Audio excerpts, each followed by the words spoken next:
Right, good morning everybody. Yeah, my friend Stephen requested a look at my collection for muskets and tomahawks.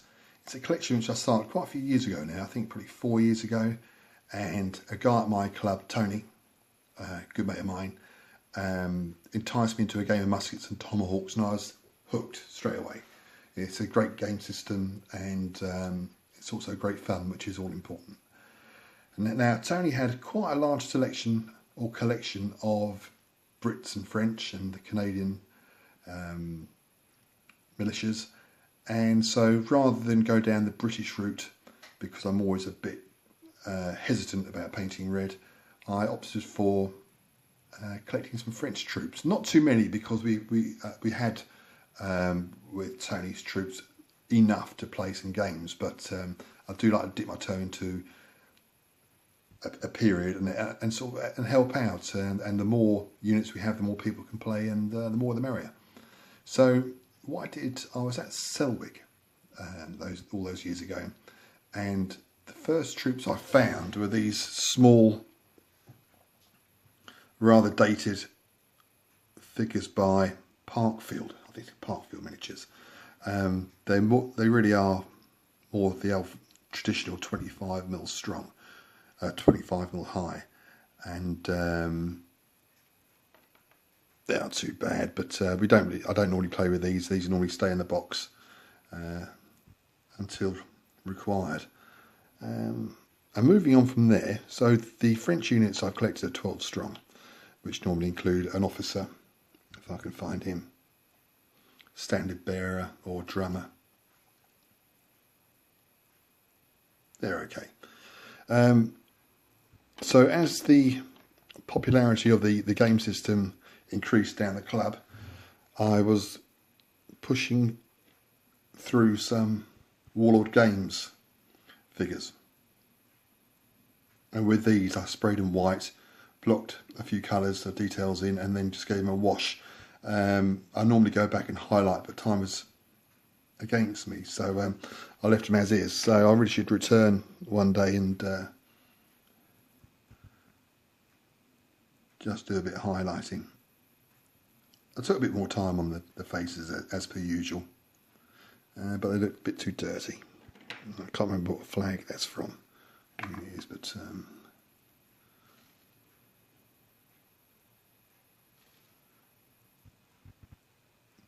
I think if you paint a decent face and have a flag, it does take the eye away from the rather bland uniforms. Drummer in reverse colours.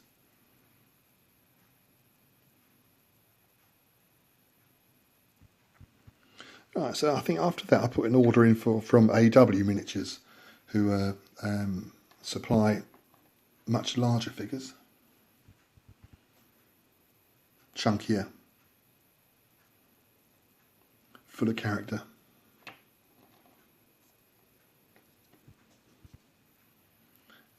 Once again, 12 strong. Is it Lorraine, the units I'm painting up here? I kept all the collection in the same facing, so I could swap in and out of units. This one here.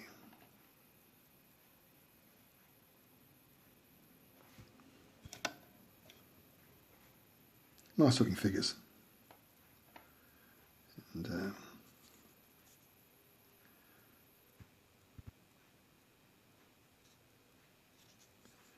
we've stopped playing muskets and tomahawks recently. We much prefer the first initial rule set to the second edition. Can't remember why now. Warlord Games Command Group. You can see the size difference between the Warlord Games figures and the AW. Yes, but as long as they're not grouped together.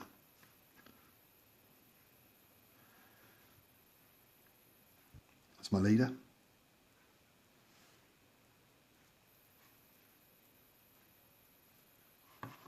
And just another couple of officers down there. moving along. Got another unit of figures by AW.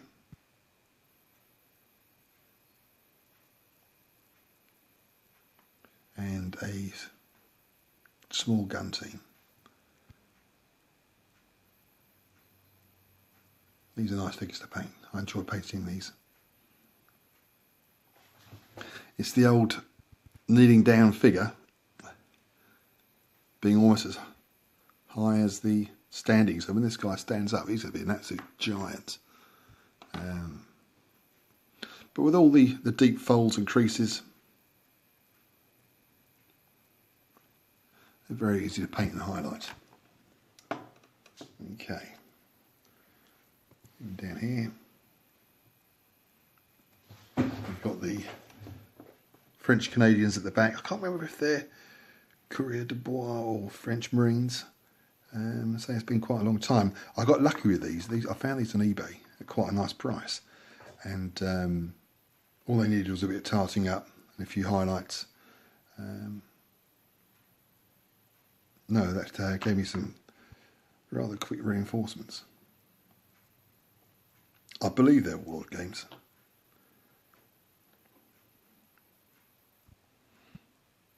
I do think what I did there was wash the flesh tones and just brought up the highlights.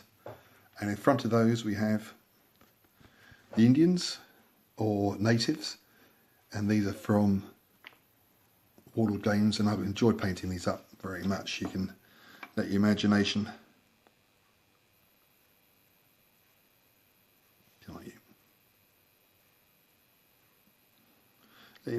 run a bit wild with the war paint.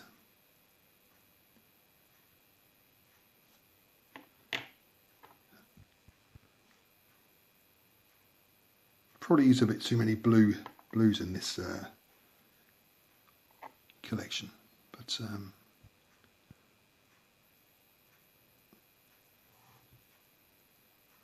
they're good fun to paint.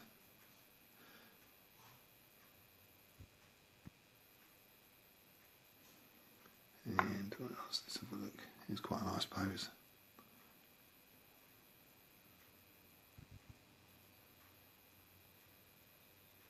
All very muscular. Over there.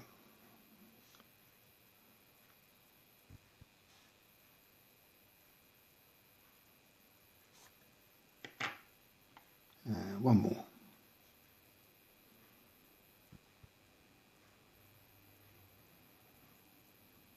Yeah, it's good fun. Their leader, this guy here.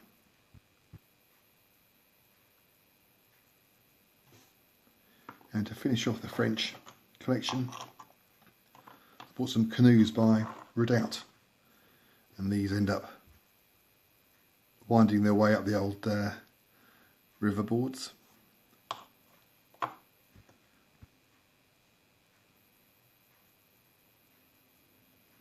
Again, nice chunky figures. So, put that there. And there's 4 of those.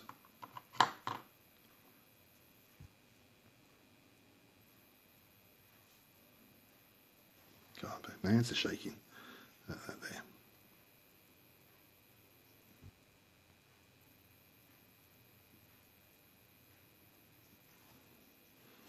Go on, you. There you go. Okay, so that's, how many units is that? 1, 2, 3, 4, 5, 6, 7, 8, 9, 10. So that's does give a reasonable force, and say combined with my friends troops, we have more than enough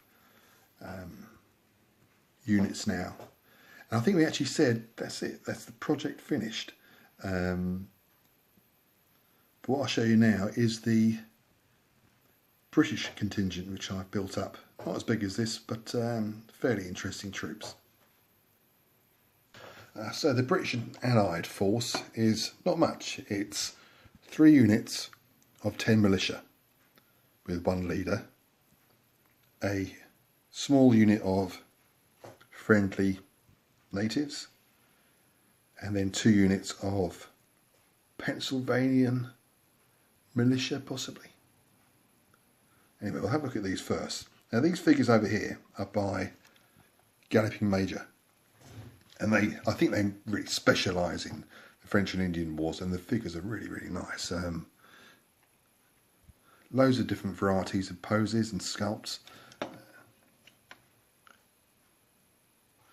and just really nice figures to paint up. Faces are good, which you always like.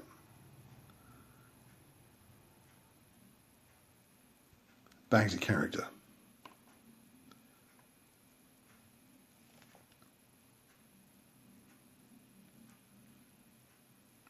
Not much equipment on these figures, which is always nice. Gives nice easy paint jobs.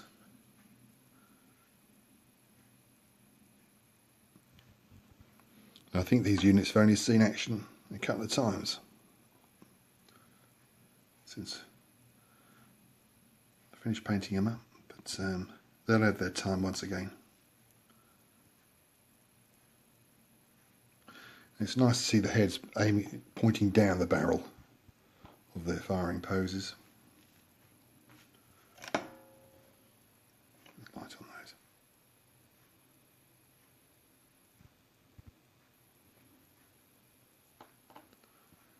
Their leader.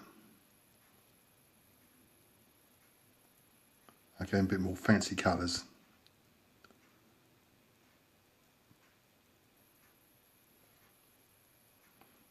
Again, my usual painting is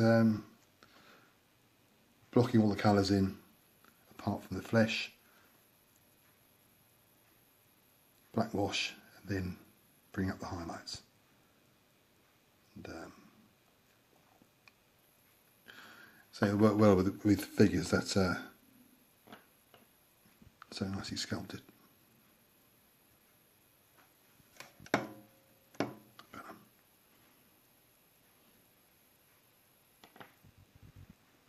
This is that little unit's leader.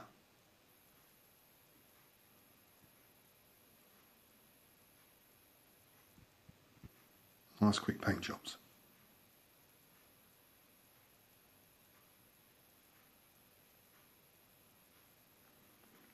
The friendly Mohawks. Once again, very muscular chaps.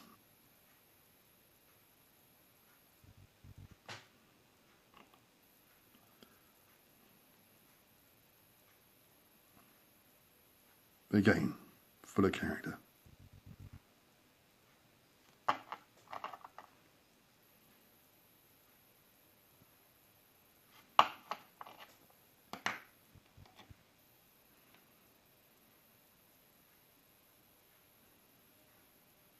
I recommend Galloping Major. I recommend you go and have a look at their website. It's easy to spend money. And over here, these boys in their green uniforms, and they're back onto units of 12 strong.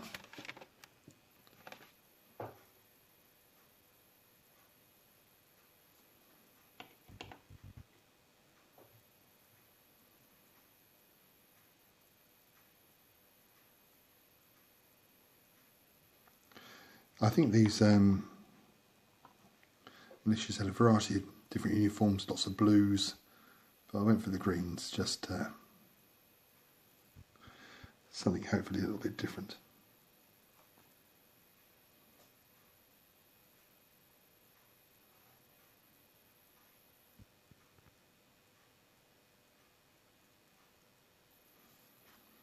And their leader, slightly bigger base, so I can see him easily on the battlefield.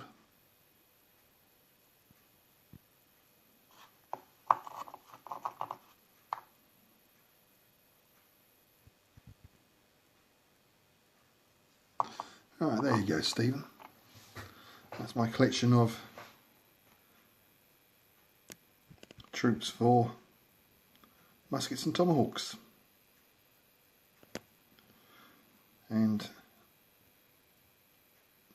to you people who haven't watched the videos or seen my past videos on the French Indian Wars, this fort at the back is handmade by Stephen. He sent it to me some time ago, and it's a great piece for the for scenarios. Thanks again, Steve.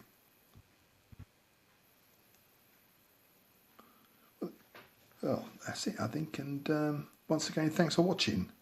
It's a project that I need to revisit soon, and it's all about time, unfortunately, but I'm sure I'll get around to it sooner or later. Thanks again.